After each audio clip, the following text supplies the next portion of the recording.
Okay, so at this point I want to start adding in the lights and start doing some render tests. So first of all, let's go make our popnet available because I kind of want to see the scale of my scene. And also make my grid available. So there it goes, there it goes. Something like, I don't know, over 200 frames-ish. I kind of want to see how far this goes so I can kind of have an idea where to place my camera and lights. So something like this, yeah. Alright, so let's go up and let's create some lights. So the first one will be created about there. Yeah.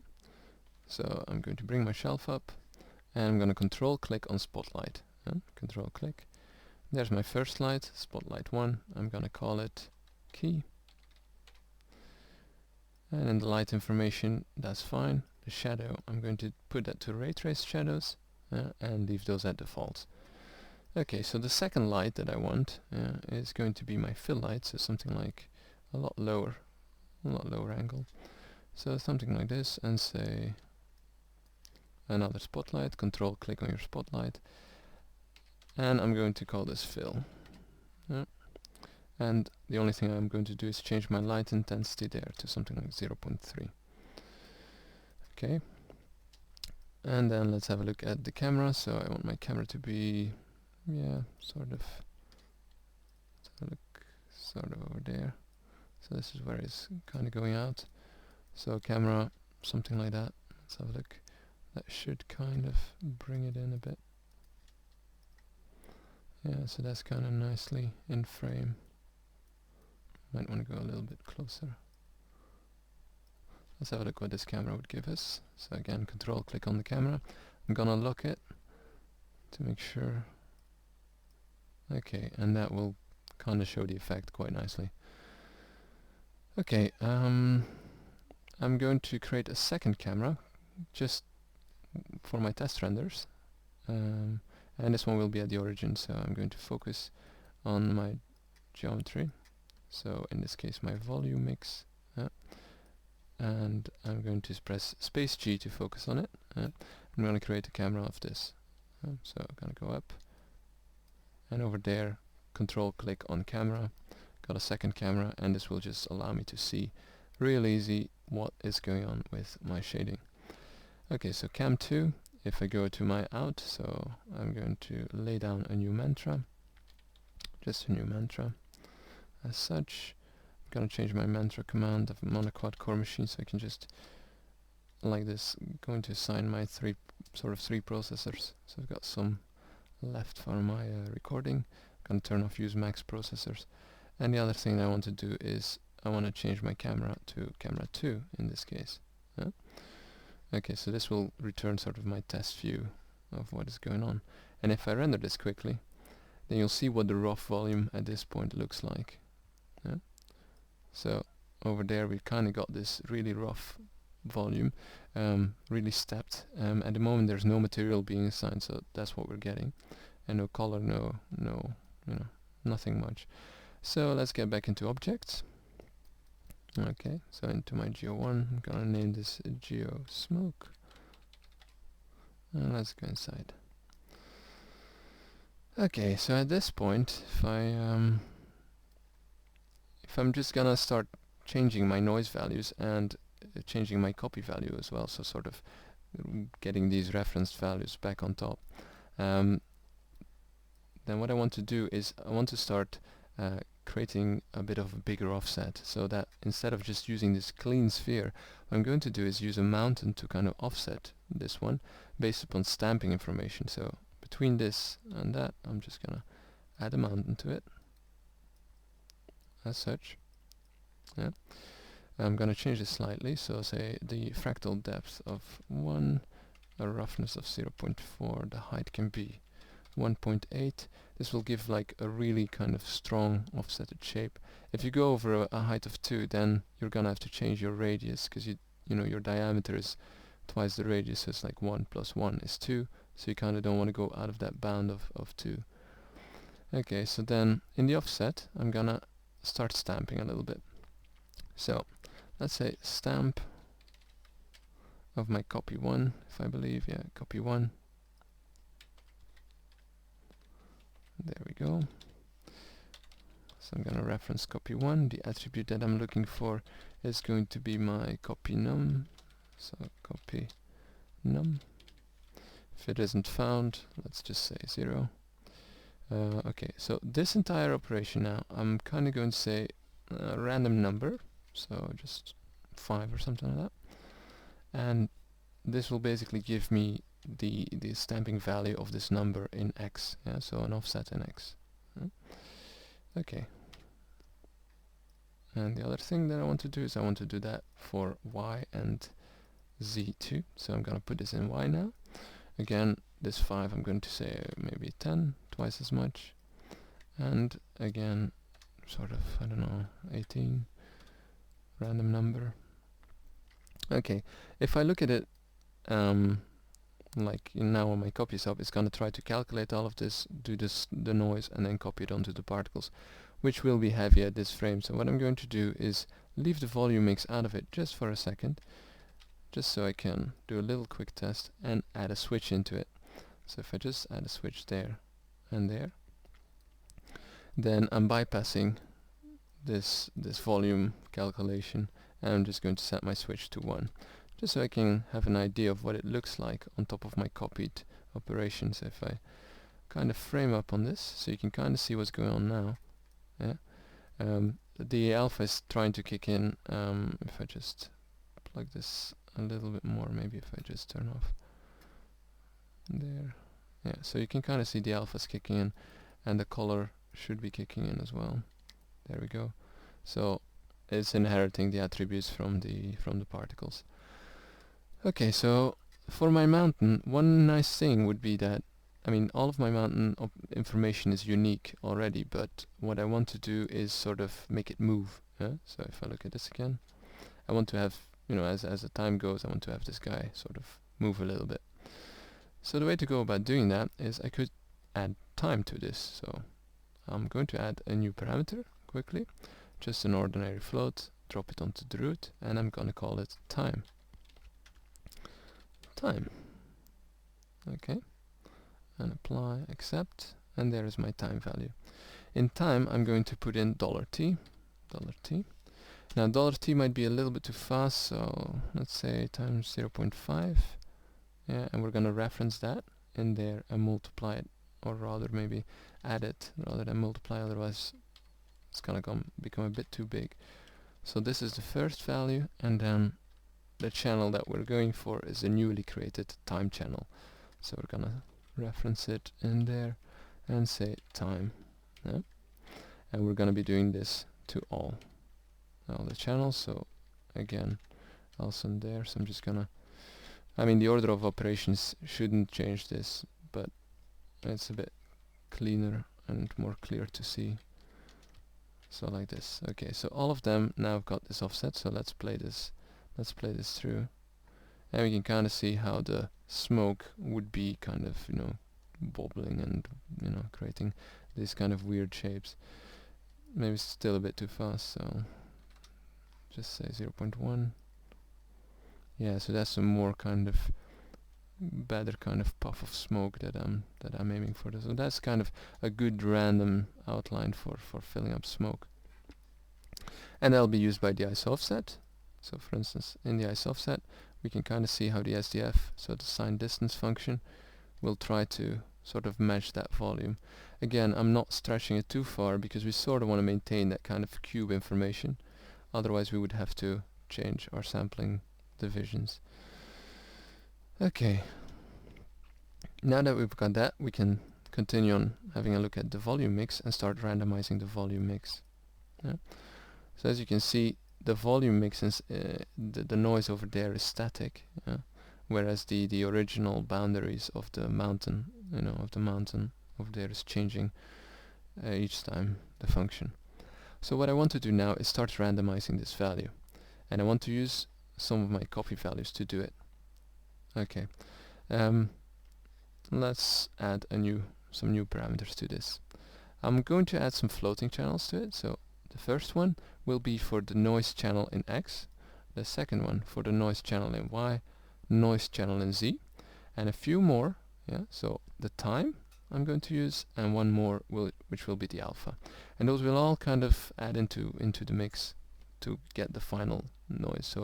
So this would be noise in X, so noise underscore X, and I can call this noise X.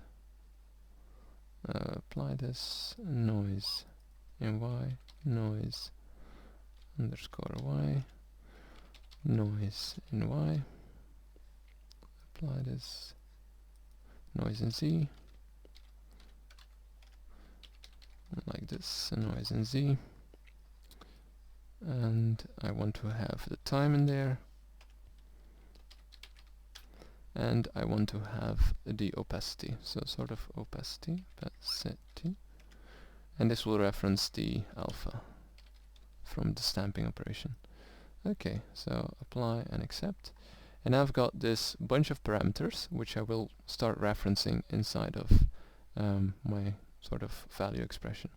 First of all, the $x, so I could just move this $x, yeah, and instead of using $x there, I'm going to use the channel function, so channel, and I know I named it noise underscore X, so noise underscore X. If you forgot the name, just hover over it, and it should bring up, yeah, there, parameter noise underscore X, yeah. And I want to do the same thing for Y and for Z. So just copy this thing, and let's get rid of this guy, put in noise Y and noise Z. Yeah. Okay, so at this point all that is going on is using $x, so it's kinda almost zero for the other channels. So I'm going to use there is $y and $z in there. Now the other thing that I can start doing is playing with the frequency a little bit, because it's, you know, default frequency is by 1, so if I start multiplying these values, so say by 5, yeah, you can immediately start to see what kind of, oops, $z times 5, that the frequency is higher. Yeah? So there's a lot more sort of fine noise in there at the moment. I want to start rendering this out again, so I'm gonna have to assign a material to this. So the way to go about doing that is quickly lay down a shop network. So shop network, jump inside, and let's create a new material. The material I'm looking for is a Vex volume cloud. So a Vex, where is it? Volume cloud, fluffy cloud. Where's my volume cloud? Let's have a look. Should be in there. Vex volume cloud. There we go. Okay, I want to kind of put this inside of a material, so I'm going to kind of create a nice material container, and I'm going to call this material container material smoke, yeah, as such. Alright, let's copy paste this guy, or sort of cut paste this guy. So I'm going to cut it away, Control X, cut it away, get inside there and paste it inside. Yeah. Now this is the output of the material, and this is the surface shader, so I'm going to put my surface shader in there. Now you could, like with a normal shader, you could plug in other like displacement shader or sort of properties in there as well, but at the moment we're just going to use this volume clouds, and this will drive sort of the material that will come out of our fog volume. Okay, then the diffuse color will be overwritten by the color from the particles. The cloud density will define how dense this every single fog volume is, and the shadow density will define how dark the shadows really sort of come through. So yeah, I will probably adjust this a little bit because it's going to be really dark, I think. Okay, let's apply this material that we've just created onto the mix. So let's say a material, new material, there, and let's say the material goes up, volume mix goes out. There we go. And let's have a look. The material I want to use is the one inside of my shopnet, is material smoke. Okay, accept this, yeah, and make sure that the render or the display flag is set to this guy, and then let's render this out. Alright, Mantra 1, and let's have a quick look at what this gives us. Okay, so as it is coming out, it's, you know, fast enough, it's not too fast. So you get this kind of, I mean, we're kind of looking really close onto this material, and so you can kind of see the individual rasters, but it's a lot smoother than the original result that we're getting, so there's a nice fall off along the edges. Okay, so we're gonna have to make this stuff move a little bit, so that not just the boundary, not just the mountain is moving, but also the inside noise is moving. So that's where the time starts to come in. So let's say $t, and again I'm going to just multiply this by 0.1. That seemed to work quite well. And I'm gonna multiply this inside of, well, maybe the Y channel, so it's going up. So I can say maybe minus this channel, so this will provide an offset. So this is a time channel. Yeah. So as this moves along now, yeah. So this, I mean, yeah. So there's the noise is kind of slowly being offset, and then the opacity. I want to have the opacity reference the alpha from there. So from my PT alpha, that's the way I named it, and it's getting the alpha value from my particles. Okay, so let's put that in there. So stamp again, copy 1. So at this point we're just going to randomize stuff using a lot of stamping, and the value I want is PT alpha,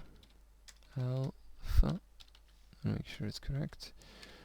If I put it at 0, yeah, actually at this point it might have been nice if I just take this guy out. Well, I'll leave it in, sorry, but it's nice because you can kind of control it through the slider and then build it in there, sort of. So I'm going to add this value in there, so this spherical noise. I'm going to multiply this by channel opacity. So the opacity is in there as well. So at the moment it's zeroed out. Let's have a look why that is. The alpha value should be referencing, yeah, okay, because at the moment we're not actually looking at the copy, so we can only see this when we're looking at the copy. So instead, if I just take this out, just a quick moment, and I'm gonna delete this channel, what I can do is now, as you can see, I can ramp it up and ramp it down, yeah? And this is basically what we will be using through our stamping. So that's the result. Okay, maybe this is one of the last things we want to do, so say something like, I don't know, I'll keep this one for later, so I'm just going to delete this off my final expression so I can just continue on working on my noises and, yeah, go from there. Okay, so I've got my noise, this is my frequency, and now I'm gonna apply an offset to it. Yeah, so plus. I'm gonna start stamping the values that are coming from my copy number. So again, go for my copy 1, and in this case I'm going to not get any of my alpha but just get my copy num, and return 0 if it's not. Maybe I want to randomize this on top as well, so something like times 12, whatever. This guy, copy this, let's put an offset in there, something like plus, stamping again, so I'll bring up my expression editor. So I've got my frequency there being defined, this is my offset. I'll just get rid of this because this guy's got time in it, so it'll be offset automatically. I mean, it'll be different from the X channel. So let's apply this, accept it. Okay, one for the Z as well, so let's copy this thing once more, plus the stamping value, and let's just get rid of the stamping in this case altogether. Okay, and this should start to, you know, like really randomize everything a little bit. If I want to add maybe one more random on top of this, so I mean, it's really to kind of get this really random feel into it, what we could do is just add a random, yeah, and add a copy stamp into this as well, so every individual smoke particle really is going to be completely random. I don't want to have this multiplied by 12, but what I do want to do is diminish the influence of this randomize a little bit. So if I diminish it, say by saying times 0.8 plus 0.2, what this will do if I bring it up there, so I'm looking at only this section, this randomization. What this will do over there, this 0.8 and this plus 0.2, is it's going to use sort of 80% of this randomized value, and I'm going to add sort of 20% to it. So now I'm going to get a random number, anything between say 1 and 0.2. That's what this does. This is kind of a nice way of defining not to use too much of the randomization, sort of to decrease the randomization. So let's apply and accept this. And finally, I wanted to add in my opacity channel, so channel opacity, and then I'm gonna start taking a look at my copy. Alright, so it's completely dark. Let's rewind this and let's choose a good frame. Maybe I'll look through my first camera. No, maybe not. Let's just have a look first. Boom, boom, boom. Alright, so I've got these three circles going on there. I'm gonna turn off my real-time toggle, and let's have a look at what's going on with our copy. Okay, at the moment our switch is not set, so I'm gonna set my switch to 0. At the moment it's calculating SDFs, so that's gonna take a bit of time. But once the volumes are all calculated and then the noise is applied, then it's going to assign the material, and we'll start to see the final result in there. Okay, so let's sort of have a look. It's a bit hard to tell what's going on. I wonder if there's still one of these guys visible. I want to turn off that oh well, never mind. We can do a render at this point, and well, this might take a while, but also the problem at this point is that the point scale is not being used yet. So I'm just looking at my copy number as being used to randomize my noise. My point scale is not being used yet. My point alpha is being used as well. So maybe before I start rendering, the only thing I really want to add at the moment is a transform. So if I just put my switch back to 1, then you can kind of see they're being born, and as soon as they're being born, they sort of start out. Tuk tuk tuk. They start out really big. Oops. 1. So at frame 60, bam, they're all being born at the same scale, which is not what I want. So I'm going to add a transform underneath this. And let's use in the uniform scale, so over there in the uniform scale, I want to use the PT scale. So again, just a copy, sorry, a stamp, referencing our copy 1, referencing our PT scale.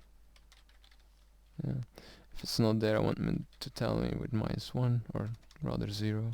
That'd be good. And I want to randomize this thing again. So what I can do is use the copy num. So I believe I might still have it in memory. So I'm just gonna say this thing multiplied. No, I don't.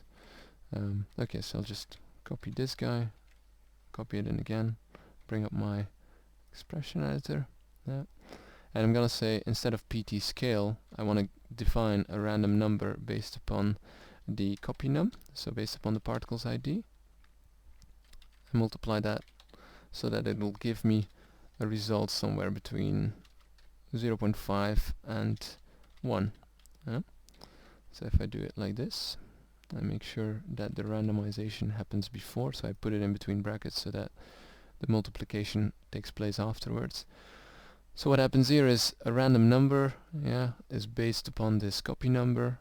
So we've got say a number between 0 and 1.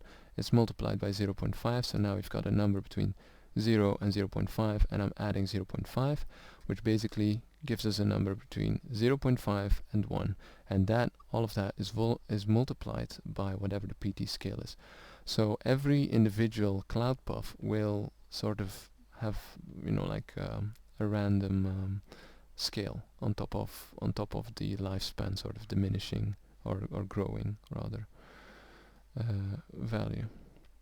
So I'm gonna say accept, and then you can see this cloud puff immediately kind of shrank, and as well as these cloud puffs, they're not all the same size anymore. So if I start, you can kind of start seeing it grow now, hopefully. And yeah, this will apply, then to the volumes as well. And again, they start small. Again, they fade in really fast, sort of due to the alpha. Okay, and let's have a look through our camera 1 now. And I'm going to go to my out again. And, well, let's get rid of this and make sure that this is set to 1, camera 1. So I'm referencing camera 1. I also need to make sure that my switch is set correctly. So over there, my switch need to be set to 0. Again, it's going to calculate the volumes. And then I'm pretty much there. The only thing I might have to do is, I don't know, tweak the shadows a little bit. So as soon as this comes out, I'll do a render. And I'll try maybe cutting this out, so you can kind of see the immediate end result of that render. So let's have a look.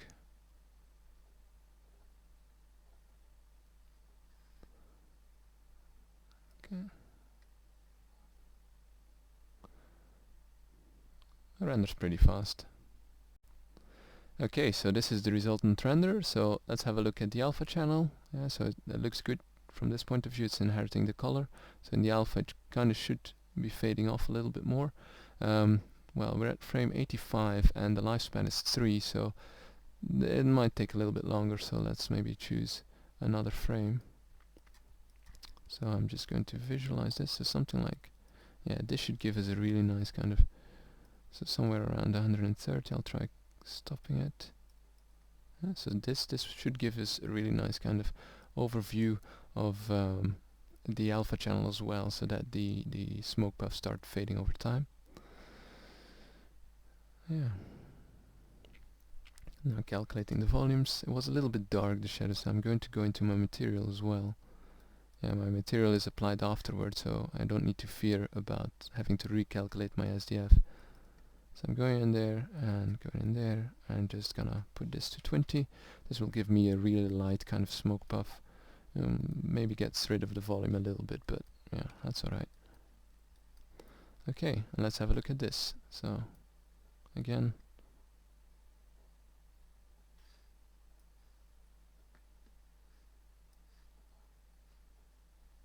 the volumes in Houdini 9 tend to render quite fast.